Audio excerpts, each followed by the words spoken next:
महाराज जी, आपके चरणों में कोटि कोटि प्रणाम।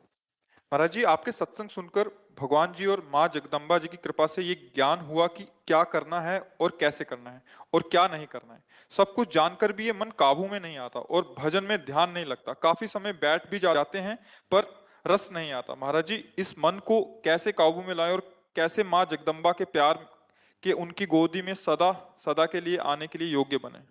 देखो, हम ये जानते हैं कि ये नहीं करना चाहिए और ये जानते हैं कि ये करना चाहिए, पर हम अपने को असमर्थ पाते हैं। उसमें होती है भजन की कमी। हमारे जीवन में बल, आध्यात्मिक बल जिसे कहते हैं, वो क्षीण हो चुका है। 5 ज्ञानेंद्रियाँ मन के साथ जो विषयों का सेवन राग पूर्वक किए हैं, उससे हमारी आध्यात्मिक शक्ति क्षीण हो गई है। हम जानते हैं कि ये नहीं करना चाहिए पर हम नहीं रुक पा रहे हैं। हम जानते हैं ये करना चाहिए पर हम उस पे नहीं टिक पा रहे हैं। तो दोनों में जो हमें बल चाहिए था, वो बल हमारा क्षीण हो चुका है। मनः खष्टानींद्रियाणि प्रकृतिस्थानि कर्षति। शब्द, स्पर्श, रूप, रस, गंध, ये 5 प्रकृति में, इसी में सब भोग आ जाते हैं। जितने सृष्टि के भोग हैं, ये 5 में आ जाते हैं। शब्द, स्पर्श, रूप, रस, गंध, और इसकी भोक्ता 5 ज्ञानेंद्रियाँ हैं। मन सहित 5 ज्ञानेंद्रियाँ हैं, जो देखना, सुनना, सूंघना, छूना, भोगना आदि है ना, ये। अब क्या हुआ, अगर ये राग रहित होकर धर्मपूर्वक केवल भोगी जाती, तो हमारी शक्ति क्षीण नहीं होती।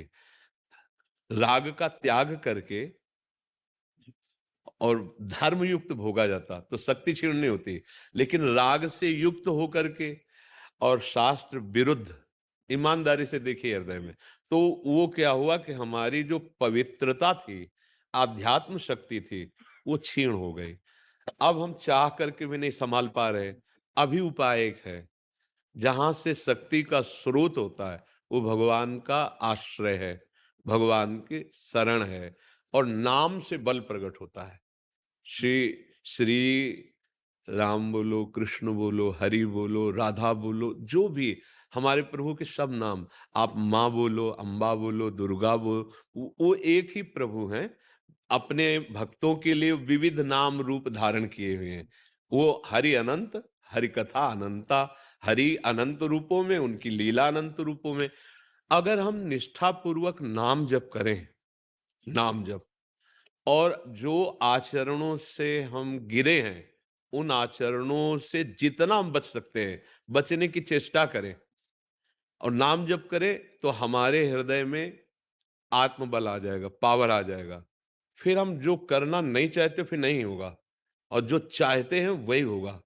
वो पावर आ जाता है। जैसे अभी मन है, आप लगाना चाहते हो पर नहीं लगता है, और एक आध्यात्मिक पावर ऐसा आ जाता है कि हजारों के बीच में समाधिस्थ हुआ जा सकता है।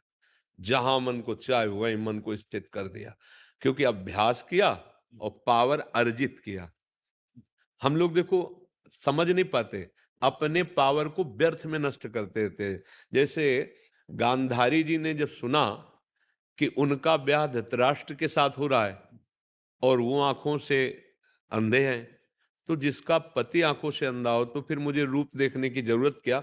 उसी समय अपनी नेत्रेंद्री में पट्टी बांध ली। देखने को तो एक सहज क्रिया है कि आंखों में पट्टी बांध ली, लेकिन उन्होंने अपनी आंखों की शक्ति को संचित किया। जब महायुद्ध महाभारत का चल रहा था और देखा कि विजय श्री पांडवों की होती चली जा रही है, अब दुर्योधन मारा जाएगा, तब गांधारी जी ने कहा, बुलाया दुर्योधन को और कहा, बेटा, जिस दिन से मेरा ब्याह तय हुआ था आज तक मैंने आंख नहीं खोली, आज मैं खोलूंगी। जहां मेरी दृष्टि पड़ेगी पूरे शरीर तेरा वज्र का हो जाएगा, क्योंकि मैंने नेत्रों की शक्ति का संचय किया है, समझना। और अब वो जा रहे थे तो भगवान तो सर्वांतर्यामी मिल गए। बोले, कहाँ जा रहे हो? बोले, माता। या तो बच्चे हो तो वैसे जा रहे हो? ठीक है, माता तो माता ही होती है, पर मतलब कुछ तो उसके, भगवान समझाना चाहे तो समझ में ले आए। वो ऐसे, पर जे ही पट्टी खोली ऐसी वैसे, अरे उनका बेटा ये क्या कर लिया, अब ये जगह तेरी कमजोर हो गई, यहीं से मारा जाएगा। तो जो जांग और इतना स्थान था, वहीं से, अगर वो ना तो एक इंद्री की शक्ति थी, एक इंद्री की शक्ति। नेत्रेंद्री को बांध रखा था, खोला तो बिल्कुल वज्र का शरीर कर दिया दुर्योधन का, उतना जितने में। ऐसे हमारे 5 ज्ञान इंद्रियां हैं। अब जैसे पहले ऋषि मुनि मौन का आश्रय लेते थे, अगर वाणी से बोल दिया कि जा वृक्ष हो जा, तो हो गए वृक्ष, उसमें देर नहीं लगेगी। जा पाषाण हो जा, तो पाषाण। एक एक इंद्री की शक्ति, और हम व्यर्थ में नष्ट करें ना, व्यर्थ में देखना, व्यर्थ बोलना, व्यर्थ सुनना, व्यर्थ खाना, व्यर्थ की चेष्टाएं, तो हमारी सारी शक्ति जा रही ना। देखो, जो साधक जन होते हैं उस शक्ति का संचय करते हैं। नेत्रों को संभालना, वाणी से मौन रहना, भगवत चिंतन करना, शरीर से वही चेष्टा होना जो धर्मयुक्त है, तो वही महात्मा कहे जाते हैं। उनके दर्शन मात्र से, स्पर्श मात्र से पाप नाश की बात आती है। संत दरस जिमि पातक टरें, दरस परस अघनाश। तो आप में क्या कमी रह गई? वही पांच भौतिक शरीर आपका है और आप भी भगवान के अंश है, पर आपने अपनी शक्ति को संभाला नहीं, बर्बाद कर दिया है। आप संभाल लीजिए, जब जागे तभी सवेरा।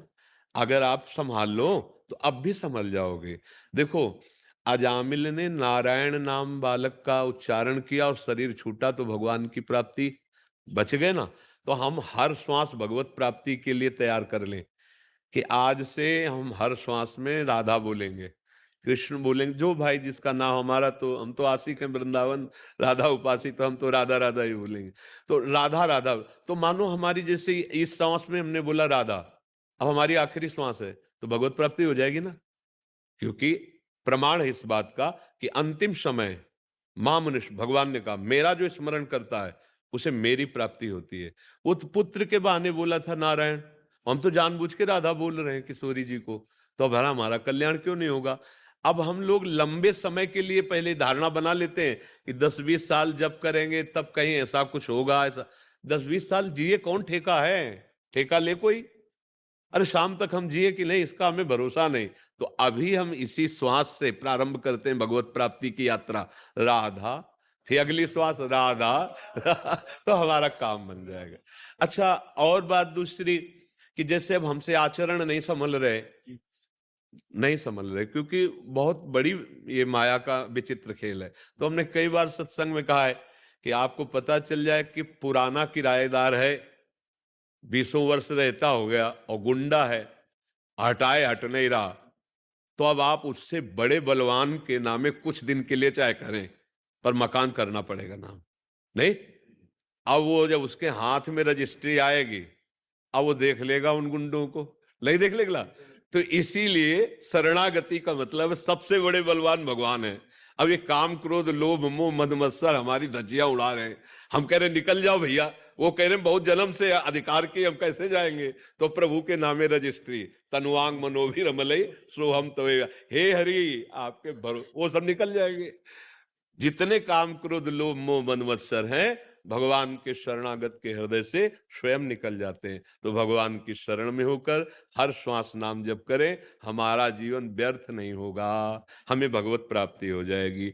हम कहीं ऐसे विचार पे हो कि हम जितेंद्रिय हो जाएं, निर्विकार हो जाएं, फिर भजन, तो नहीं हो पाएगा। देखो, खुली बात है, कलिकाल है और अपने लोगों की दशा देख लो क्या है। अभी कुछ सोचते, थोड़ी देर में कुछ सोचते, क्या भरोसा इस अपनी बुद्धि मन का? तो भरोसा प्रभु का और राधा राधा। हम पापी हैं, नीच हैं, कामी हैं, क्रोधी हैं, जैसे भी हैं, प्रभु आपके हैं और आपका ही नाम जपेंगे, राधा राधा। अब आप देख लेना, पक्का कल्याण हो जाएगा, पक्का कल्याण हो जाएगा।